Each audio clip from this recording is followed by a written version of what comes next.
Today we're going to cut through a clay drain pipe using an ordinary Sawzall.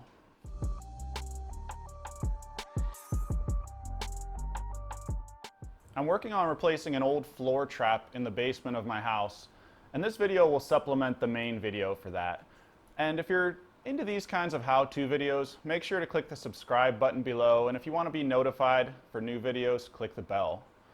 Now there's a handful of ways you could cut terracotta or clay pipe. You could use an angle grinder with a diamond wheel on it. You could use a circular saw with a masonry blade on it. You could use a pipe breaking tool, which kind of looks like a chain with a bunch of little discs on it. But if you're a normal homeowner and this is something you're going to do very rarely, one of the things you might already have is a Sawzall.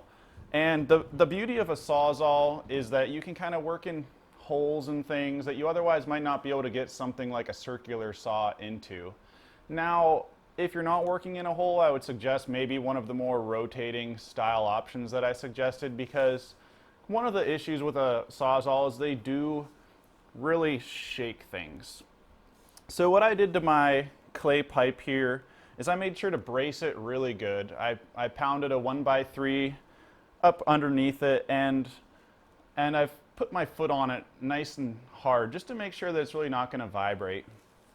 And the blade that I'm using here is a special blade. It's a Carbide grit blade, and this is a Freud Diablo. I really like pretty much all the blades that they make, and I'll put a link to this in the description if you want to use a similar one. I think this one is 8 inches, which works well for anything from a 3-inch to maybe a 5-inch terracotta clay pipe. And one benefit of a blade like this, other than, you know, it's intended for masonry type things or cast iron, is that it doesn't grab quite as hard as your more aggressive toothed blades will. And that's a good thing when you're working with terracotta, because you don't want to just shake the heck out of that pipe, or you could end up with a broken pipe up the stream. So just be really cautious about, you know, making sure your pipe isn't shaking, and if it is, you don't have it braced good enough, or maybe you're not using the right blade. Something else that I have for this project is a cup of water to cool my blade, because it'll take about 5 minutes to cut through this terracotta with this blade, and over that time I'm gonna have to cool it probably every 30 seconds because I don't want to wear this blade out prematurely. It should last quite a few cuts if you take good care of it, so just dip it in the water every once in a while just to cool it off. And to make, you know, safety, to be a little bit safer, because you're going to dip it in water, make sure to plug into a GFI outlet. So if you have a bathroom nearby, plug into one of those little outlets with the reset button on them, and that way if you were to create a short, you're not going to really have any issues with shock. So let's go ahead and we'll start cutting into this terracotta pipe.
And that's all there is to it, to cutting a clay pipe.